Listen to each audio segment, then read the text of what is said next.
Today's market call is presented by FactSet, financial data and analytics powered by Tomorrow, and SoFi. Get your money right, all in one app. Hallows Eve or something like that. I don't know. It's mischief night. Apparently, you're supposed to go out tonight and put toilet paper on people's cars. Apparently, though, that's like every night now in the United States, but that's for another show. 1 o'clock on the East Coast. That's Dan Nathan. That's EYT, all in red. This is Market Call. By the way, it's Wednesday, Dan. What does that mean on Wednesdays? It means it's Butters. It's incredible. It really if it's Wednesdays, it's Butters. I mean, it's so good. Rangers lost last night in Washington, and but for the play of Igor Shesterkin between the pipes, Dan, that score would have been a lot worse. But we're not here to talk about that. How are you both? We're doing great. Doing well. Yeah. No toilet paper. We had a little chat before. You know, there's a lot of people out there who don't know what mischief night is. If you didn't grow up in a suburb, really?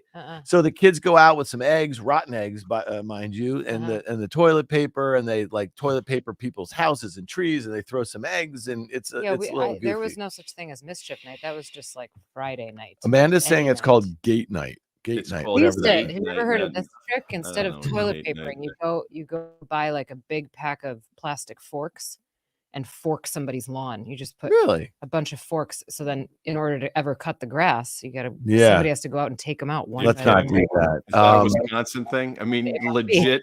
That sounds like a lot of effort. But you know what? There was a lot of, go ahead, Dan. No, I was going to say this. Like my wife and I asked Siri last night, we said, like, when did Halloween become a proper holiday? And when did folks start, selling candy or giving away candy? And, it said in the 1950s, the candy companies came together and they said this could be a great way to keep sales going in between holidays. Like pretty genius, right? I don't know. You know what the worst part of that story is? The fact that you and your wife asked. I mean, that I can't even begin to tell you. Well, we were in bed and we were talking. We were talking about mischief night, and that was the most exciting thing that happened there. All right, let's do it. Let's put up the rundown here. Yeah, let's do it because this required effort as well. Look at the little like streamers and fireworks. NASDAQ parties like it's 1999. By the way, Prince might be the most overrated artist of all time. Burrito blowout versus burger breakout. Liz's IOU. I can't wait for that. And earnings and the election, Dan. Yeah, well, it's funny. This rundown was made to kind of really annoy you, Guy, and it succeeded. We could thank Amanda for that. We've been highlighting the fact that the S&P of late has been outperforming the NASDAQ. We know that many of the stocks in the Mag 7 kind of went sideways a little bit. Amazon and Google and Microsoft had made highs in the summer, but they hadn't really approached them in a couple of months. So here we are. We have a new high in the NASDAQ. I don't really know what that means other than the fact that we've been tracking it, talking about the underperformance. Liz, I know that you look at this relationship a bit. I look at the S&P and it's up 22.5% on the year. The NASDAQ 100 is up 21 and nearly 22. So like slight outperformance, but that's not something we see too often, especially when the largest names in the market are tech leaders, mega cap tech. Yeah. Well, it's interesting. I read this earlier today. Yesterday was the 28th trading day where the S&P did not have a 1% move. That is the longest stretch since November of 2021. We all know what happened in late 2021. The Fed retired transitory such and such. Anyway, that last stretch ended with I believe 2.2% down day. So what that says to me is that the market has had a period of, we'll call it a pause, maybe a little bit of complacency, just kind of laziness, misdirection. There's not really a clear direction either way.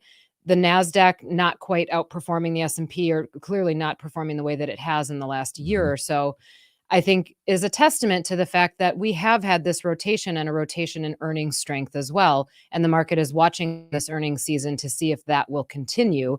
And as I'm sure we will hear from Butter's work, we've got the Mag 7 still contributing a decent amount to earnings growth this quarter, but not nearly as much and not nearly as robust as it has in the past. So the other companies have to keep up, which then makes sense where you would see the S&P performing a little bit better than the NASDAQ.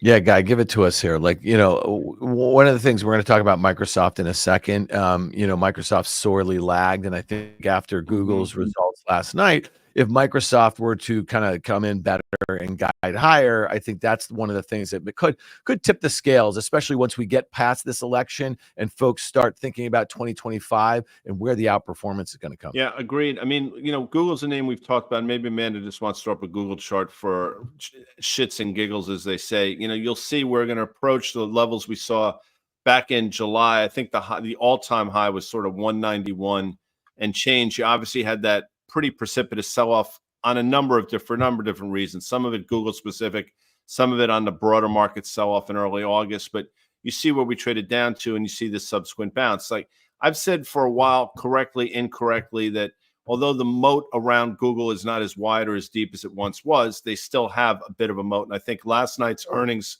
suggest exactly that in terms of their search revenue is very good, and their year-over-year growth in cloud up 35% year-over-year, I thought was good as well, as were margins. So Google makes sense, and I don't think anybody's trying to do this, but I don't think there's necessarily a corollary between what they said and potentially what Microsoft could say, other than if Microsoft were to say something encouraging in terms of guidance, and if Amanda can throw a Microsoft chart up real quick, if that were to have a similar comeback as to Google, obviously that's going to do a lot for the NASDAQ and the indices. Yeah, no doubt. Before we get to some of the macro in Liz's note, because if it's Wednesday, we also hit Liz's notes. There's a lot of good things in there. When you think about some of the prints, the Fed said they're going to be data dependent. We know that a lot of folks were kind of, I don't know if they were caught off sides, but we definitely were remarking how quickly, the mood changed in September in front of that September meeting, 25 to 50. And then it seemed like everyone was all in. And, now some of the data is kind of firmed up that September jobs report, and who knows if there's going to be big revisions one way or another. GDP came out this morning, 2.8%. I think it's tracking better than some folks thought. If you think about that, that's better than the 10-year average prior to the pandemic. So Liz, what's worked into this acceleration in jobs and GDP? And I know there's some conspiracy theories out there about some of this sort of stuff. And again, those are really difficult to put your fingers on, especially, in and around this time in front of an election. What do you want to attribute a bunch of this GDP growth to? Well, so first of all, what's funny about this report is it came in below expectations, but it was met with a lot of positivity. I think a big part of that is that when you look at what contributed to the GDP growth, a big part of it was the consumer. And that had been such a concern, continues to be at least a question mark. Will consumers change their behavior enough to affect growth and to affect revenues for companies? This last quarter, they didn't change it enough. The consumers are still spending quite a bit. I believe they contributed 2.5% to that 2.8% number. So that is another indication that money is still moving around the economy. Demand is still healthy. I would say actually it's also a read through into how consumers are feeling about the labor market, because I've said this many, many times. People will spend as long as they feel like they have jobs or they can get a new job if they want to. Now, the labor market has slowed down a bit, and it's maybe at what I'll call just like a pause level. We've got hiring rates really low, quits rates really low. There's just not a lot of movement going on, but maybe people are not worried about being laid off. So, Guy, you had this right off of that kind of 3.5 print in the unemployment rate. It was coming off of, a 60-year low or something. One of the things that we took away from a lot of the bank earnings when we started this earnings cycle, most of the CEOs and CFOs said that the consumer was resilient. I think the most negative take we had from the major CEOs was that they're cautiously optimistic about the resiliency. There wasn't really any like uptick in trade-offs or delinquencies or anything that they could kind of point to. And maybe they're just kind of talking their own books, if you will. But when you put that, together with some of this other data, juxtaposed, and you made this point on many occasions, is like, how is the economy so good and President Biden, his like the marks that he's getting on it so bad? Like that discrepancy seems like something we have not been able to figure out. And I'm not going to try to figure it out, but in thinking through it, a lot of it is just predicated on the fact that the accumulated rate of inflation over this presidency, and by the way, it's not they all are in the same sort of boat, but over this 4 years is north of now 20%. So people view the economy through the lens of how much they're paying for things, and they're paying more for things, and people are hurting. So despite the fact that you have an encouraging GDP print, although Elizabeth just said it, I mean, the expectations were 3.1, it came in at 2.8, which is still, historically speaking, pretty good. We'll take that going forward without question. But a lot of it, again, it's not necessarily conspiracy theories, but a lot of it predicated on government spending and government jobs. A lot of people are pointing to that. We'll see how it sort of shakes itself out. What I find fascinating, though, is, what you just said. I mean, people feel really dour about the economy for whatever reason, and they're entitled to feel that way. And I think a lot of it has to do with what people are paying for things. Now, with all that said, there is still resiliency to this consumer. I've said it 1,000 times on this show and Fast Money. I never underestimate the U.S. consumers want to spend. They do it in just about every single circumstance. But now you have delinquency rates, I think, north of 7%, which is a 13-year high, a record in terms of credit card debt at 1.135 trillion or $1.35 trillion. And throw on top of that, the average rate on a credit card right now in the United States is either side of 23%. In a labor market that's doing well, that's probably acceptable. I'm not certain, though, that's going to be the case moving forward. I'm still of the belief that the unemployment rate is going to start to tick markedly higher.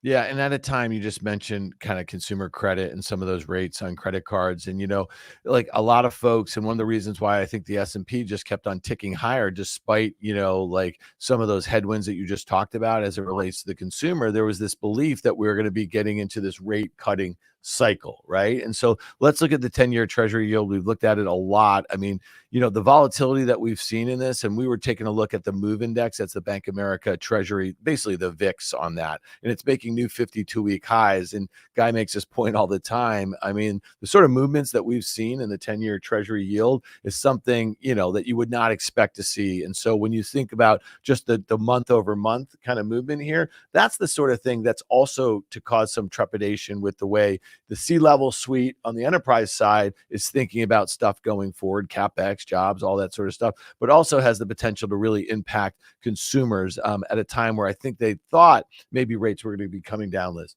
Well, I mean, first of all, we have to separate the idea of rates and yields, right? Because I think people use the words interchangeably. Rates will continue to come down. The Fed will continue to cut, maybe not quite as quickly as we thought, and maybe not quite as dramatically as we thought, at least through 2025, but rates will likely continue to come down. The yield side of it has been flying in the face of that. And I wrote about this. The reason I wrote about deficits today was part of this, but I also wrote about yields last week. And I don't like to usually do similar topics 2 weeks in a row, but this is such a big story and it's getting some play, but I still don't think it's getting enough play.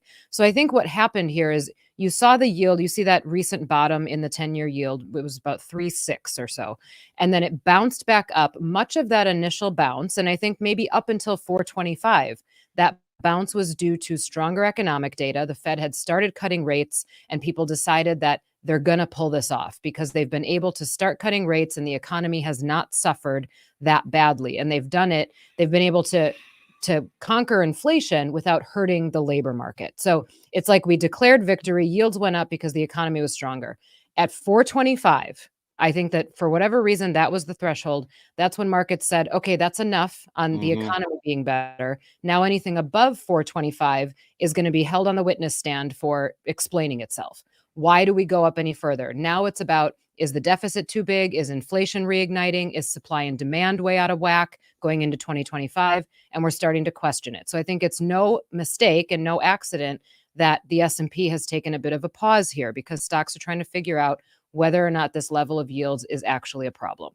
Fair. All great points. And I'll say this as well. We had Katie Stockton on Fast Money last week when, the TLT was probably right around where it is now. Man, if you throw up a quick TLT chart, what she said, her work suggests maybe the sell-off had sort of stalled out and you'd start to see a bounce in TLT, which suggested that yields would start to back off a little bit. And that's seemingly what we're seeing right now. So here you go. We went through the 150-day moving average. We're trading back up to it. We'll see how long that lasts. But I'm still of the belief that you're going to see these little blips along the way where maybe yields, back up a little bit in terms of the 10-year. But I do think we're stair-stepping our way north of 4.5% for a myriad of different reasons. And maybe some of it is predicated on economic growth without question. I'm not going to deny that. But I think the lion's share is predicated on debt concerns, possible inflation reacceleration, and some of the things that Paul Tudor Jones and Stan Druckenmiller have been talking about. So, yields going up at a certain point is for good reasons. I think to Liz's point, north of 4.25, maybe north of 4.3, it gets into sort of reasons that people are not so comfortable with, Dan. Yeah, and I guess one of the things, it's a pretty good debate right now about rates. When you think about it, with all the debt that we have in these deficit spendings, I mean, one thing to do is to inflate that debt away, right? So, Right. it's so again, I think it's, it's pretty difficult sort of situation to figure out right here. Liz, talk to us a little bit about what you wrote in your note this week, and then we're going to kind of explain where one can get your note in their inbox. But right now, what are you focused on? Obviously, issuance is a big one. It just seems like all of a sudden these issues are coming to the fore, and maybe it's because the first rate cut that we've had in like 3 or so years, and now there's debate whether they should continue to cut rates. Yeah, well, I think they should continue to cut rates. We can't keep rates at this level. Now, Jerome Powell doesn't call me and ask for my opinion, but if he did, that's what I would say. I don't think we need to do it all that quickly right now, but still. So the reason I wrote about this is sort of a follow-on to last week's piece about yields, because I started to realize since last week, you've seen this deficit conversation become a lot more mainstream. Now, we've heard about it in the industry. We've talked about it on financial networks, all of that for a while, and you can read about it in financial publications, but now it's gotten more mainstream and everybody's talking about it. Part of that is because the election is so close and because a deficit is obviously a very political conversation. But what I find interesting about the fact that everybody's talking about this is that nobody expects it to be really all that different no matter who is elected next week. We're still going to have a deficit problem. We're still going to be spending more than we did this year. The other thing is we've got the debt ceiling that's coming up again on January 1st. So they're going to have to debate that and likely raise it again. So this recent rise in yields, I think, has now begun to be driven by the fact that people are expecting this chart to look worse. So Treasury issuance, you can see the climb in Treasury issuance. This is over a long period of time since 2009. But that recent climb, mostly in bills, so 1 year or less, has grown huge, and it's expected to continue growing in 2025 because we have to cover more and more of our debt. If we go to the next chart, this is the one, this is like kind of a scare tactic, but it is true. So the Congressional Budget Office estimates that our interest expense as a percent of GDP is going to skyrocket over the next few decades. Now, obviously, this is just an estimate. This can change dramatically, but it's a sobering look at what it's costing us to continue issuing more and more debt. Not to mention, any Treasury debt that's been issued since 2022 has been through a rising rate environment. So the cost of that debt has gone up. The next chart is maybe my favorite one of the whole thing. Guy, you'll like this one too. Mhm. So we're looking at the line is the unemployment rate. We've inverted it. Okay. And then the budget deficit is the shaded red and green. You can see that these two usually track each other pretty well, except for a time like right now. There's a big gap. There was also a gap right before the pandemic. That gap has to close because this is not a sustainable environment. How does it close? Either the unemployment rate has to rise or the deficit has to come down, neither of which are going to be a tailwind for the economy. Now, we don't know which one is going to have to happen. Maybe both of them happen to some degree, but again, not a tailwind for the economy. So these three charts and that topic in general, I think, is a lot of what the yield market is grappling with right now, and a lot of what just markets in general are grappling with. Yeah, that in this chart, listen, all of these charts are fantastic, but the one that gives me the most pause is probably this one. How does it reconcile itself to Liz's point? And again, politics are not that interesting, but I think regardless of candidate, whether the election's determined next week or in the weeks to come, I think it's going to be this more of the same type of stuff. And I think the hope that the deficit will somehow magically start to remedy itself, I think, is far-fetched, and Liz isn't saying that. So I think the more logical outcome is the unemployment rate starts to move in a way that the market is not anticipating. And if you go back to that prior chart and show the exponential growth, I mean, this is, again, scare tactics. This is just math, and this is problematic. And Dan just said, you know, the way to get out of this is to inflate your way out, and that's what a lot of economists have tried to do. But that's not necessarily some magic salve. I mean, there are ramifications for doing that as well. So just buckle up, people, because I think the things that Liz just brought forth with these slides, they're not going away anytime soon, Dan. Yeah, no doubt. Let's look at some names here that, like, you know, it's a lot of different price action going on here, or, you know, in the tech market in particular, we just highlighted the fact that the NASDAQ made a new all-time high yesterday, and there's a lot of dispersion. If you look at the semis, we're going to hit AMD in a second, but Google is probably the one on the tip of my tongue here. You know, that result, you know, expectations were not particularly high, and that's, you know, I think that's obvious when you look at how much that stock was from down from its all-time highs made, you know, a couple months ago. But heading into the print, I think a lot of folks were looking to see, okay, all that spend that they've done on Google Cloud and just kind of building up their capabilities with the models on top of it. What was the uptake by customers and the like? Well, they kind of crossed that like low bar, and I think their commentary was pretty good. So, Guy, what did you see in this quarter that justifies this sort of move? The stock hasn't had a downtick since it gapped up here. Tough one to I think chase in this environment, but I think we can all, you know, see that this is probably a pretty good quarter that doesn't, you know, it's going to have some legs to it a little bit. No, I think that's fair. I mean, you know, I said it on Fast Money last night, and I've been, listen, I've been right about Google, wrong about Google, but, you know, I've really never wavered in terms of what I thought was a pretty wide and deep moat. I mean, that moat's gotten smaller and probably narrower. But with that said, I think last night's reports suggest they still probably have it in terms of the search numbers. Then you throw on that cloud growth, which was up 35% year over year, and margins, which were better than the street was expecting.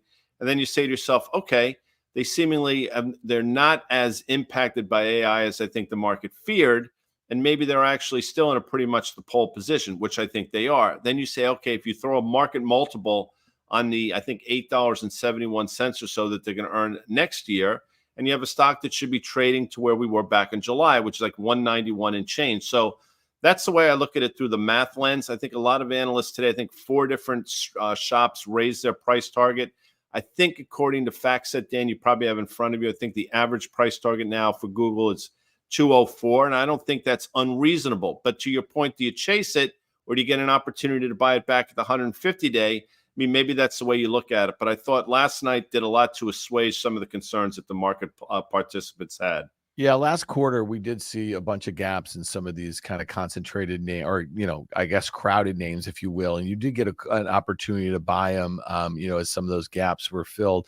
Just real quickly, Liz, before we get your take on just this kind of bifurcation a little bit, Guy, you know, some big movers also in the internet space. These are ad-supported names. We'll just throw up the Snap chart just for, you know, look at that thing. I mean, that is one of the craziest charts I've ever seen. Those massive gaps, they're obviously all around earnings. You see that they nearly always fill in the gaps, you know, one way or another. So maybe this is at a difficult level, Guy, in one fell swoop. It's at that 150-day. It's basically filled in the gap from 3 months ago. This is a $21 billion market cap company. It's up 15%. Those moves, like we said, they're not unheard of, but this is also a tough one to chase. I would not be chasing this here. It's probably going to have a, you know, 4 or 5 times normal volume day, traded right up to 150-day, which is in flatlining. You filled in that gap that we created back in August. There are a lot of things to me to suggest that if you were fortunate enough to catch this thing on the long side into earnings, you got to do something today, and then we'll see. If you get a couple closes above 13 and you say, okay, you know, we've basically now set up this new, not new range, but we're going to start to build on the old existing range of basically 8 to 17.5. Then you can play it from the long side. But today, in this sort of through this lens, you got to be taking profits in the name, I think, Dan. Yeah, one last name in the space is Reddit. It's up 40%. Look at this thing. It had been creeping, you know, to new highs. Again, this went public earlier in the year. But that sort of move just tells you that, you know, the stock was moving higher. I mean, people were generally optimistic about it. It had 10% short interest. So maybe that's something that's playing into today's move. But again, ad supported. The one last thing I'll just say about this name in particular, prior to going public, they were trying to beef up their revenues. They did some deals with some of these large language models, or the folks that were creating them, OpenAI and Google. They were getting paid a lot of money, high margin stuff here. So they did what they needed to do. They're going to show some progress on that. It's going to help them on their ad business. So again, good for the Reddit folks. Liz, when you see just in this earnings period, we got started off with the banks. They all act really well. Most of them made new 52-week highs or all-time highs in the case of like JP Morgan. So the tone, at least from the banks, and that was one of the areas that helped the market broaden out a little bit. But now if you're to see some of these other names, like we just kind of started the show with, really kind of pick themselves up, you could say to yourself, it's a pretty decent earnings season for all intents and purposes. Like there's no big disasters. That's yet. I mean, Microsoft, we're going to talk about that in a second. That to me is one of the most important reports in this whole season. But go for it. Tell us what you think at this point. Probably half the S&P 500 companies at least have reported already. Yeah, I think it might be just under half. But so here's the thing, the funny part about this earnings season. First of all, expectations are only for about 3 to 4% growth. So I think it would be easy to get above that. And we are well on our way to do that so far. I think the bank setting the tone was important. We needed that for cyclicality. We needed that for the investors who were looking for other sectors to come in and show some strength. And we can check that box. I think these big tech names are still important for sentiment, but right now, because so much is being overshadowed by the election, this is such a big macro data week too. I find it hard to believe that there will be one name that's going to change the trajectory of the entire market in at least during this week. So, I mean, even just today, look at what's happened with Supermicro, right? Obviously not one of the Mag 7, but the market, the broad market doesn't seem to care all that much. Now, could it be that we have some kind of terrible report from one of the Mag 7? Would it change things? Yes, that would change things, but I don't expect that to happen either. I still think that the biggest story coming out of the Mag 7 is, what are they spending on AI? Has it turned into profits yet? When can they tell us it will turn into profits? And as long as nobody's being completely egregious or change their stripes on what they're spending, I don't see this being all that monumental. Yeah, I mean, that was I think part of the why Google's working its way higher right now is that they were able to demonstrate that there wasn't a lot of degradation in their search business. And if anything, Gemini and some of the stuff that they're creating in and around that and how they're going to roll it out to their productivity suites, is being beneficial to them in the near term. And I think that's why Guy and I both agree that if this becomes a 2-quarter thing or a 3-quarter thing, you probably get a little bit of a re-rating. You just mentioned Supermicro. Let's start with AMD here. It reported last night, the company, they keep talking about the TAM, how it gets bigger. They keep guiding towards what their AI chip revenue is going to be. It's really incremental. I think a few months ago, they said it's going to be $4.5 billion of the total. This quarter, they said about $5 billion. Guy, what was your big takeaway here? Because, we've talked about this a lot. All of those NVIDIA customers, we know 40% of the revenue comes from Microsoft, Amazon, Meta, and Google. They're all looking for a second source on chips. NVIDIA's just dominated. They've had lots of pricing power. So when you see this report, it's pretty, it's disappointing for a whole host of reasons, but down 10%, it just tells you the stock's been stuck in the mud and people are getting less and less optimistic about their ability to execute and compete. I think that's right. I mean, look, if you're looking for an AI alternative, I don't think you found it last night with AMD. And I think that's what's disappointing people. And I think the guidance have people concerned as well. And then, when you start to look at it through those two things, you say, well, wait a second, well, maybe the valuation doesn't make sense. And that's something that AMD has been struggling with for quite some time. It's amazing how volatile this stock has been, though, if you look at it over the last year and a half or 2 years. And we had some violent moves both up and down, and you're basically right back to where we started from. That I think is quasi-interesting. I do think there's a level where, this becomes an interesting name. I just don't think that it's here. You can look at the chart. You can see we've been in this pretty significant downtrend since the spring. This little uptrend we've been in since the summer has been violated. And that suggests, I think, some further weakness. So maybe we get it back down to that 125 level or so, which is, I think, Dan, where we bottomed out around August, if I'm not mistaken. Yep. But I would not be trying to buy it here for a trade yet.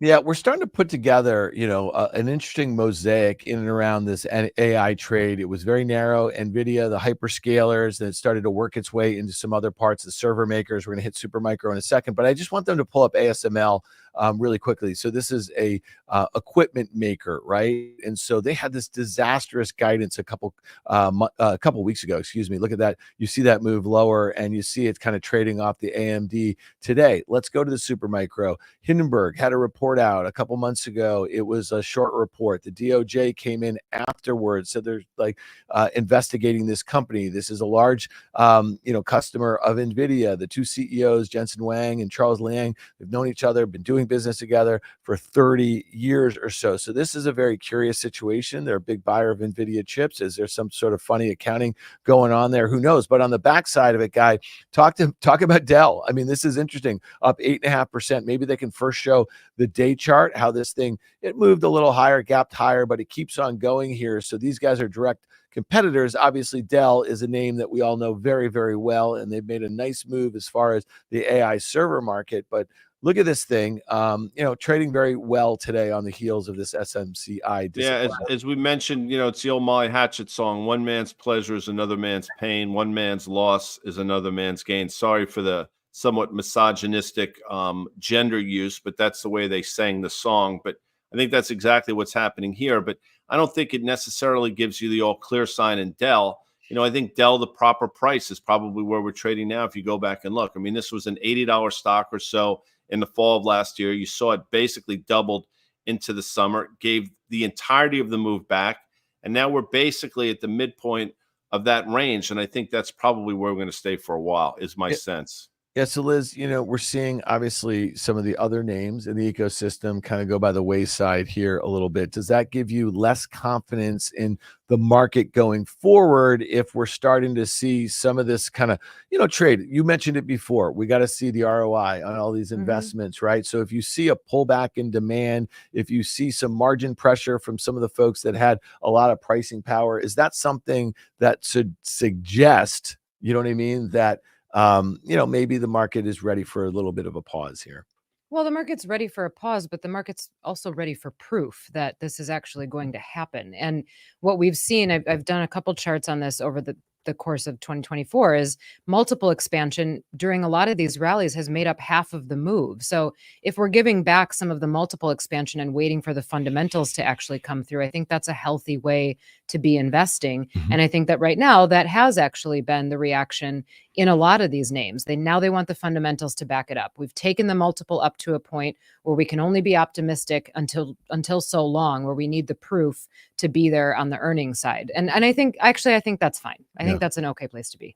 Well, I mean, there've been a lot of mega trends this year, and I think one of the mega trends that we've talked about for a while that probably would be top of mind, if not for AI, would be GLP-1s. And throw up a Eli Lilly chart, Amanda, because you'll see. I mean, talk about a single one-day move where we're seeing it here in a meaningful way. We're going to flirt with the levels we saw back in August, and I think basically the revenue miss, the significant EPS miss, and then if you look at the Manjaro numbers, which by the way, we're up 121% year over year, but at $3.1 billion, Dan, came in well short of the $3.75 billion in sales that the street was looking for. So I think what the market is saying is, well, wait a second.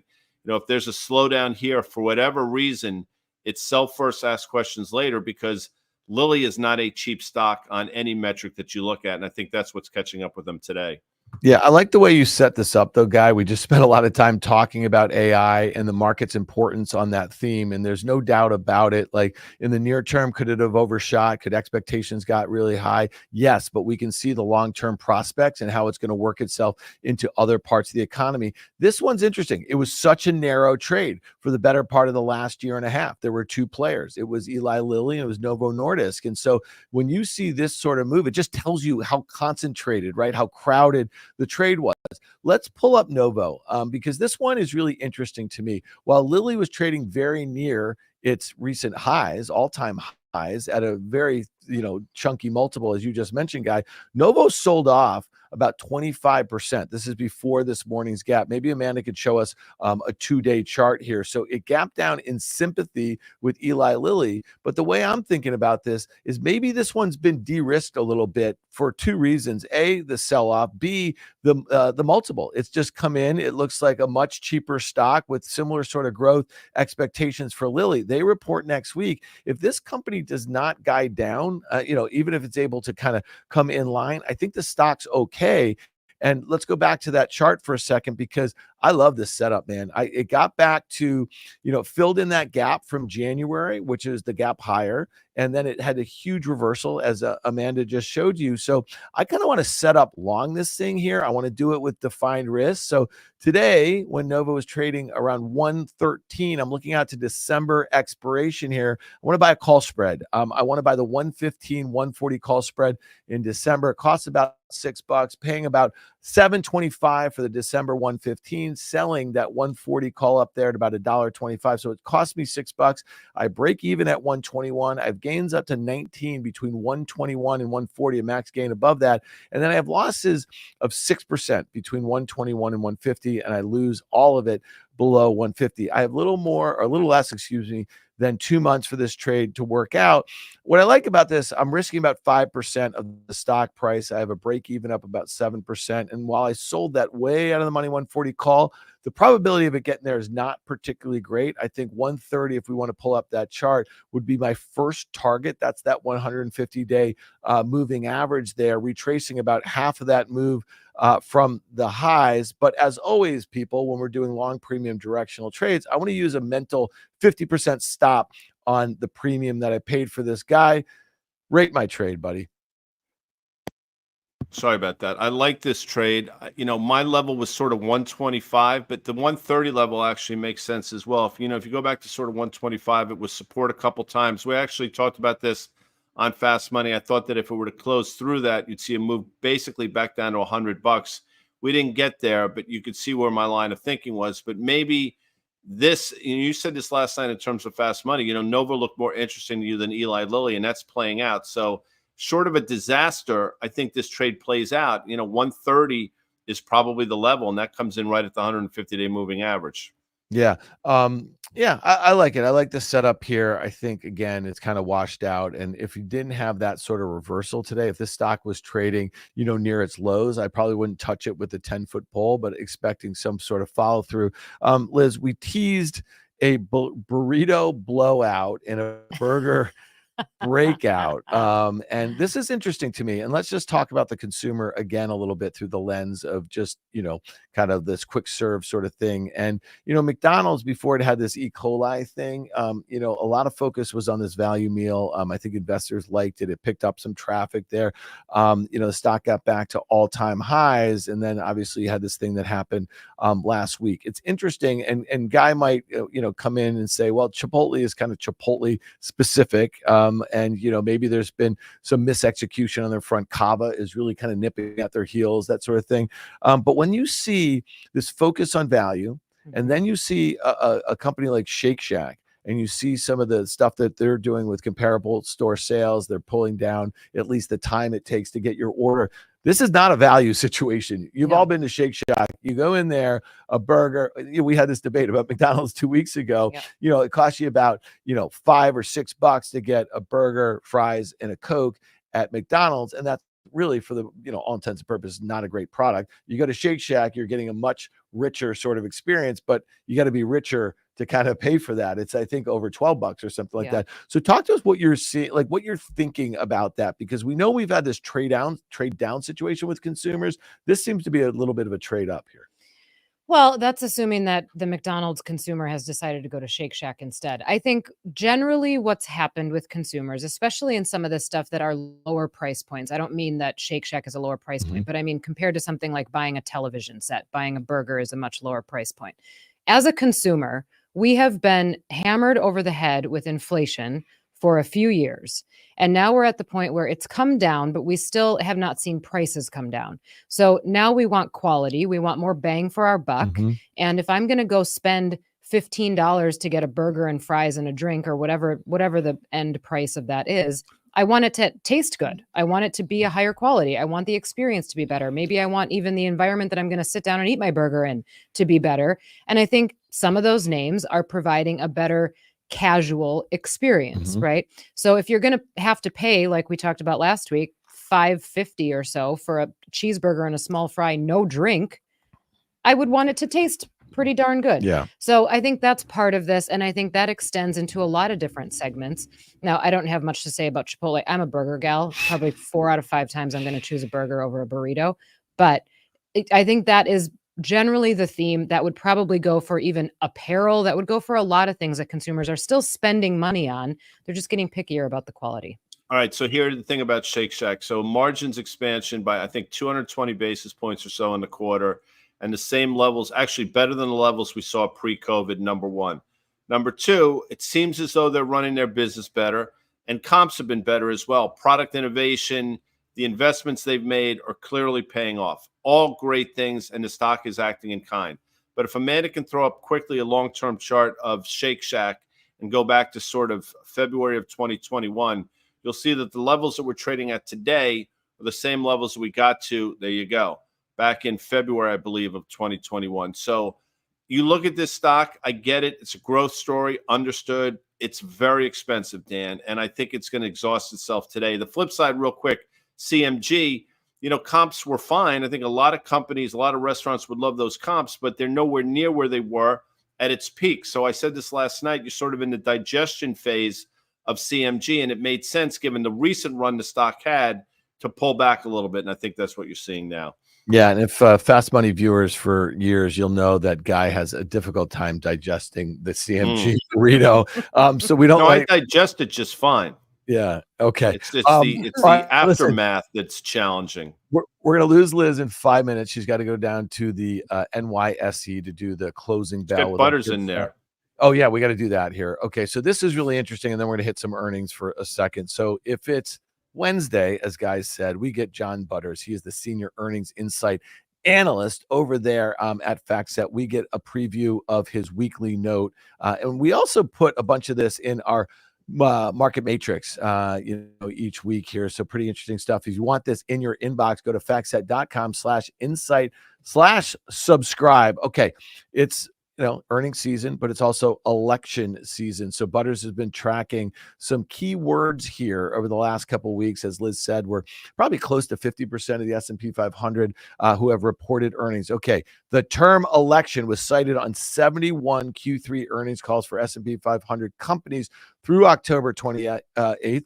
This reflects nearly 40% of the Q3 companies conducted over this period, and 11% above the number through the same point of time in Q3 2020 for the first presidential election. Liz, talk to us a little bit about that. What is your takeaway? We don't have to kind of opine on the numbers. If all of these, the CEOs and the like are talking about the election, or close to half of them, what does that mean for you? I think what it means, if I'm giving a very, very straight answer, it means that they have paused on hiring until they find out what the outcome is. This election is quite a toss-up, and I don't think that there's any clear victor in sight. So we will find out maybe next Tuesday night, maybe on Wednesday, what happened.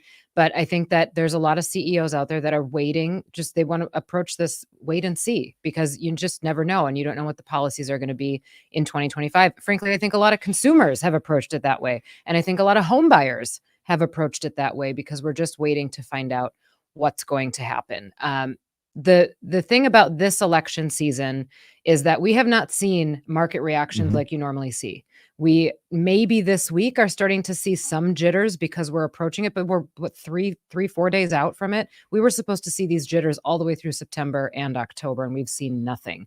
So if this is the worst that it gets, that CEOs are mentioning the election as sort of an excuse to take a pause, I think we're in good shape. Yeah, no doubt. I'm with that. I mean, I'll say this as well. Any M&A activity, one would think, is sort of on the shelf until there's clarity in terms of what administration is in and what some of the policies around that are going to be. I think there's been some jockeying of positions in the anticipation of one candidate potentially winning. I think you're seeing it through banks, maybe Bitcoin, and maybe some other things. But to Liz's point, I mean, everything I've read suggests this thing is pretty much a toss-up, and I'm not certain you're going to know an outcome by next week. So we'll see how it plays out. But I look at John's work, and I'm surprised that more companies didn't mention it. 71 is interesting, but the norm, I guess, is sort of in the mid 60s. Given the magnitude of this election and how polarizing things are, I would have thought it'd been a higher number, Dan. Yeah, and what's interesting, you just mentioned, Guy, that we might not know the result of the election. We might not know the result. This is maybe more important in some ways. If we get a result like last cycle, we got one, I think 5 days later, where it was confirmed for the president. But it's really the House and the Senate. California, I don't know if you guys remember this. It took like, weeks for them to figure some of this stuff out. And so I almost think that no matter who wins the White House, people are going to be waiting around. There could be a lot of volatility around that. The last thing out of Butters here, 25 of these companies have cited a slowdown or pause in business or consumer activity due in part to the election. Several policies have been discussed by companies in relation to the elections led by tariff and trade. So Liz, this is kind of what we are alluding to. Thoughts here on that last bit? Yeah, I mean, I just talked about it too, and I can't read from this far Yeah. with that said, so I swear I wasn't trying to front run Butters, but I do think that people have taken a pause, and rightfully so. I mean, we've had a stellar year in the stock market. Now this is back-to-back years, stellar year in the stock market. We've got inflation that is seemingly taken care of, still to be seen. We've got a consumer that's still spending. I think people are right to just sit back and say, you know what, I don't need to make any quick moves, and companies are doing the same thing. I don't need to make any big snap decisions right now. I can wait until after this happens. And frankly, this is happening in the fourth quarter. We know that most companies in the fourth quarter are looking forward to their 2025 budget reopening, and there's not a lot of action that's being taken. People usually are going through maybe a layoff cycle because they're trying to trim the fat ahead of the new year. And companies are just waiting to do any big spending until 2025. Yeah. And next year could be a really interesting year. I think both candidates don't seem that high on Lena Khan over there at the FTC. So we might see a sort of new regime no matter what happens. All right. That's John Butters. That is the earnings insight analysis. You can have it in your inbox Friday morning, factset.com/insight/subscribe. Liz, we're going to let you go right now. Guy and I have to cover a few more things. But if you want Liz's note in your inbox, you know where to go. There's a lot of dashes. There are a lot of backslashes. Well, there it is. SoFi.com/on/the-money. And we hear that we're going to get a better. They make you earn this one. You really got to want it because you really got to be exquisitely focused. You miss one dash or slash, and you're. I don't know how often you guys actually go. Do you go and type in www. Yeah. You know what you can do is you just go to the SoFi.com website, and there's a section called On the Money. So you just take your mouse pointer, you hover it over that section. So I don't have to go to that. What do they call that bar where you type things in? I don't have to do that. The HTTP thing. But guy, and I'll just take us out with this. You can get all your blogs in one app. That would be the SoFi.com/blog. All right, go get it. Thanks, Liz, so much. We'll see you on the TV in a few minutes there. All right, guy, we got to go over some of these earnings names. There's some big ones. We just spent some time talking about it. Out of Meta and Microsoft, what are you most focused on? Which one do you think is going to be, I guess I'm going to frame it in two ways, more telling about the Gen AI trade, and then the other one more impactful for the overall market? I think the answer to both is Microsoft, in my opinion. I think Facebook is what it is. I think it's going to be a remarkable quarter. Again, I think they're going to talk about the benefits of AI to their business. They've done it before. I think in last quarter, they mentioned it, and they got a bump on the back of it. So I think, to me, at least that's a bit of a foregone conclusion. I don't necessarily know if you can draw any parallels to the broader market other than the fact of its weighting to the broader market. But I think Microsoft, for a myriad of different reasons, will tell the tale of where we are and where we're going. So Microsoft has underperformed since July. It's gotten off the mat recently, as you can see. I think the rally has been in anticipation of this release, and they better really perform. Now, one would think, given the cloud growth that we saw with Google, that should augur pretty well with Microsoft, I would imagine. We'll see if that plays out. I think the market's trying to front run what they anticipate to be a very good quarter, but I don't think the importance of the Microsoft quarter and subsequent commentary can be understated. I've said it 100 times, if not one of the three most important companies in the world. It's definitely one of the five most important companies, and I think we're going to learn a lot more after the earnings release. Again, underperforming since the summer, getting off the mat recently. Let's see how it shakes itself out. Yeah, I guess what I worry about here, Guy, is that just any disappointing uptake from some of these Copilot products and the productivity suites. They've integrated this OpenAI. If you just don't see some sort of acceleration off a very low base, I think a lot of investors are going to be disappointed. And I think that's some of the hesitation with the name right here. But it also speaks to the fact that in July, there was a great deal of euphoria in and around this space. All right, Meta guy.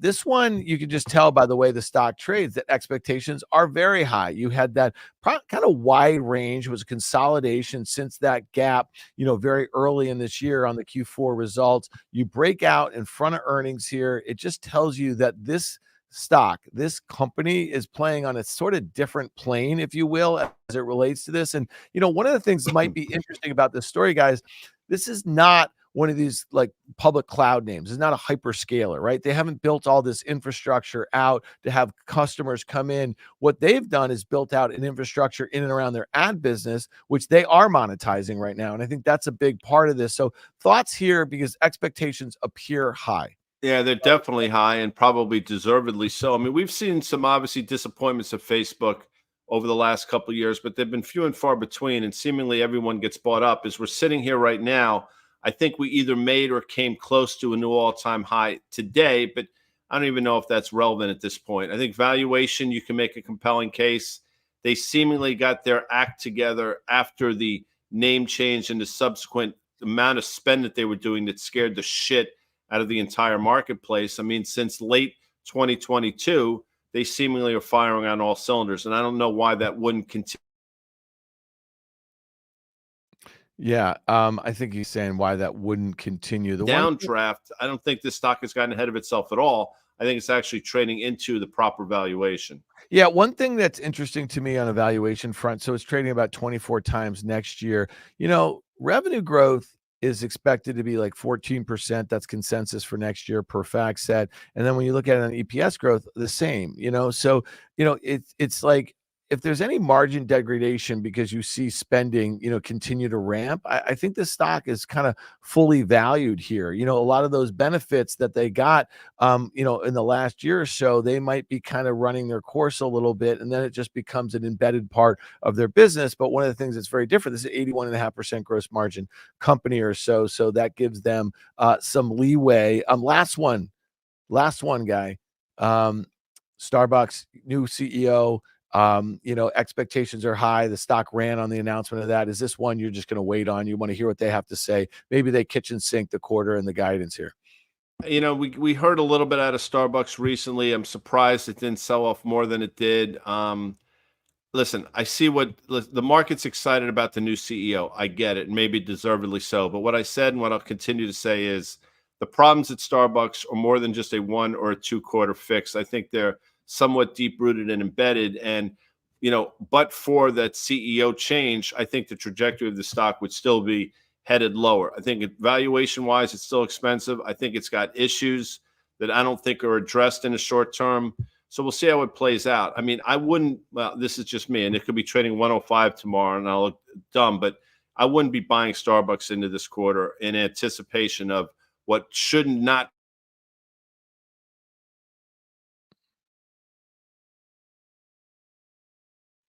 Did I lose you?